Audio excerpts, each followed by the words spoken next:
Sir வந்து மேல top of கீழே வந்து ஒரு பெரியவரோட செல்ல கிளிப்பா சார். இப்பதான் தெரியும்னா ஆன் த ஸ்பாட் 2 நிமிஷம் பிடிச்சாச்சு. இன்னொரு போலீஸ் கவர்மெண்ட் டியூட்டிக்காக வந்திருக்கேன். கவர்மெண்ட் டியூட்டி வரப்போ ஒரு பெரியவர் வந்து பிச்சை கழிக்கிறாங்க. ஒரு செல்ல அப்ரோச் பண்ணலாம் சார். 2-3 நிமிஷத்தை பிடிச்சாச்சு சார்.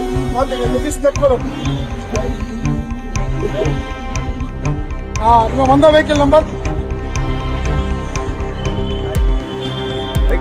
இந்த நம்பர் எதுவும் தப்பி வைக்க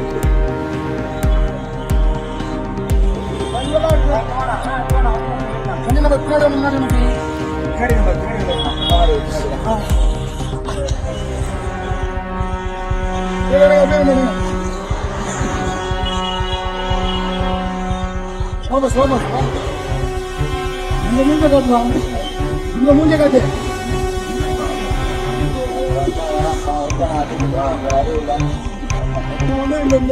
கஞ்சாஸ்து இந்த செல்ல வந்து திருட்டா சார். ஆமா, 5 நிமிஷத்துல பிடிச்சாச்சு. அது ஒரு வயசானவர், அவரை கூண்ட போயிருக்கேன், ஆள் அமைச்சிருக்கேன். செல்ல அடிச்சுட்டா, அடிச்சுட்டு எஸ்கேப் ஆகி வரோம். 4 செகண்ட் 4 மினிட்ஸ்ல பிடிச்சாச்சு. பேர் சீனிவாசன். அந்த ஏரியா கோயம்பேடு. முதியவரோட செல்போனை பறிச்சுட்டு சிட்டா பறந்த இளைஞரை பறக்க பறக்க விரட்டி விரட்டி வெறும் 5 நிமிஷத்துல பிடிச்சிருக்காரு போக்குவரத்து காவலர் ஒருத்தர். சென்னையில நடந்த பரபரப்பு சம்பவம்.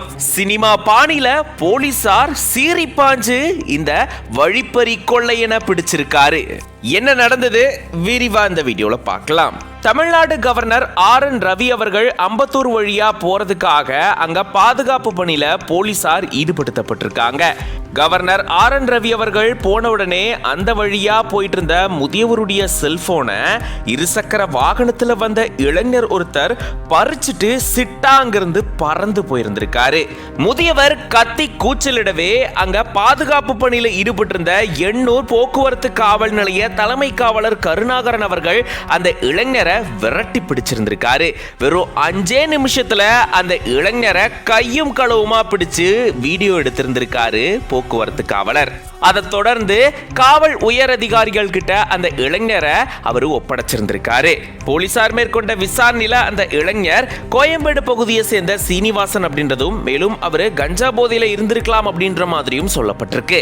முதியவர் கிட்ட இருந்து செல்போனை பறிச்சுட்டு சிட்டா பறக்க போன இந்த இளைஞரை போலீசார் கையும் களவுமா பிடிச்சிருக்கிறது பெரும் பரபரப்பை ஏற்படுத்தியிருக்கு. துரிதமா செயல்பட்டு அந்த திருடனை பிடிச்சதுக்காக போக்குவரத்து காவலர் கருணாகரன் அவர்களுக்கு பாராட்டுக்களை தெரிவிச்சிருக்காங்க.